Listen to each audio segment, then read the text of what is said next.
Top one Bandhan bank, ఉమ్, దాని తర్వాత ITI, Invesco neck to neck, ఓసారి వాడు ఓసారి వీడు కొట్టుకుంటా అంటారు. ఉమ్, సో తోపు ఏమన్నా ఉందంటే Bandhan bank small cap, you can suggest your clients. Um. చూడు, నువ్వు కావాలంటే ఒకరిద్దరికి పెట్టి చూడు, వాళ్ళ రిటర్న్ నీకే మంచిగా అనిపిస్తుంది. నేను ఓకే. చాలా మంది సజెస్ట్ చేశా.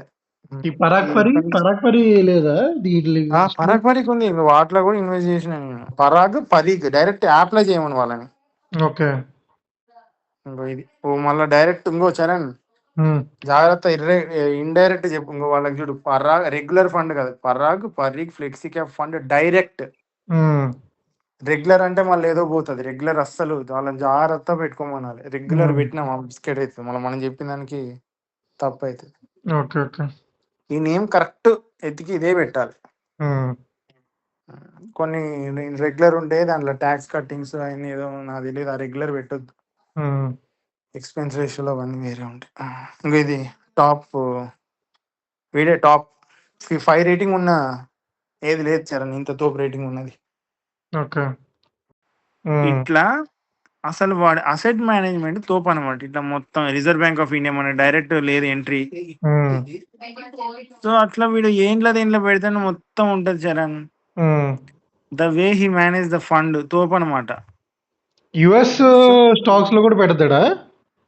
వీడు అందుకే పరాగ్ పరీక్ తాతల కాలం నుంచి ఉన్న ఫండ్ ఏదన్నా ఉంది అంటే పరాగ్ పరీక్. ఓకే. అయితే ఎన్ఏవి అంటే ఏంది తెలుసా? ఉమ్. ఇప్పుడు దీంట్లో ఎన్ని స్టాక్స్ చూపించా నీకు నేను? 20 పైన ఉన్నట్టుంది, 25. 20 పైన ఒక 50 వేసుకో. ఆ, ఆ. స్టాక్ కేమో స్టాక్ ప్రైస్ అంటాం కదా. సో 50 స్టాకులు కలిపి యావరేజ్ అయ్యే ప్రైస్ నే నెట్ అసెట్ వాల్యూ అంటాం. ఉమ్. అది అర్థమైందా? ఓకే. ఇప్పుడు హెచ్డిఎఫ్సి బ్యాంక్ 8.86% ఉంది కదా షేర్ పర్సెంటేజ్. అవునవునవును, అవును. ఇప్పుడు హెచ్డిఎఫ్సి బ్యాంక్ ఒక రోజు 10% సర్క్యూట్ కొట్టింది అనుకో, ఓకే. 10% సర్క్యూట్ కొడితే ఎన్ఏవిలో 0.8% హైక్ ఉంటుంది, అంటే పెరిగింది ఉంటుంది. ఆహా. ఎందుకంటే అదొక్కటే ఒకవేళ హెచ్డిఎఫ్సి బ్యాంక్ 20% పడ్డది అనుకో, ఆ, ఎగ్జాంపుల్ చెప్తాను, నీకున్న దాంట్లో 20% ఇంటూ 8.86 కదా, నువ్వు మల్టిప్లై చేస్తే ఉమ్, 1.6 అన్నట్టు. సో ఇప్పుడు నీకు రిస్క్ తగ్గింది కదా. హెచ్డిఎఫ్సి ఉమ్. బ్యాంక్ 20% బొంగులో కలిసి నీకు ఓన్లీ 1.6 పడ్డది నీ మనీ మీద. ఓకే.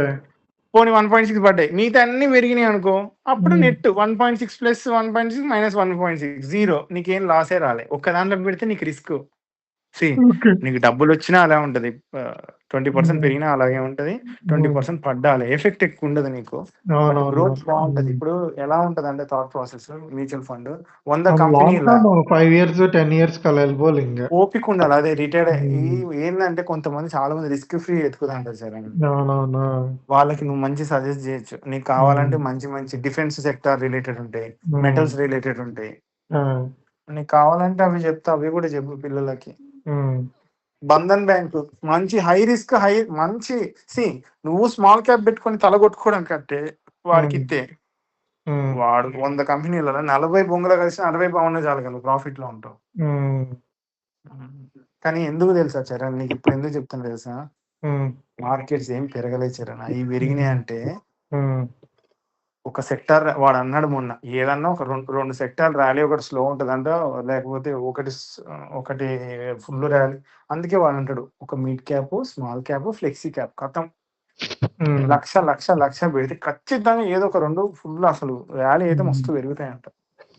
అదే ఇప్పుడు స్టాక్స్ ఇవన్నీ సెటిల్ అయిపోతే పెరగాల్సిన స్టాక్స్ కదా పెరుగుతాయి. చూడు ఇవాళ నిన్న ఉండి మొత్తం లాస్, నాది ప్యూర్ మ్యూచువల్ ఫండ్ మొత్తం రికవర్ అయిపోయింది.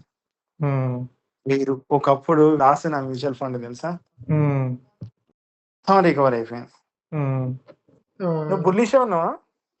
నేను కూడా బుల్లిష్ ఉన్నాను. అంటే టెక్నికల్ గా కాదు, ఫండమెంటల్ గా. టెక్నికల్ గా నేను ఒక్కరోజు మూవ్ పట్టుకుని కాదు, అప్ టు 23,800 వరకు ఓకే. 23,800 తర్వాత ఇంకో డెసిషన్ అనేది తీసుకోవాలి టెక్నికల్ గా. కానీ ఫండమెంటల్ గా చూస్తే చాలా లాంగ్ ఉంది మరి. అంటే అన్ని క్లియర్ అయిపోతున్నాయి కదా ఒకటి.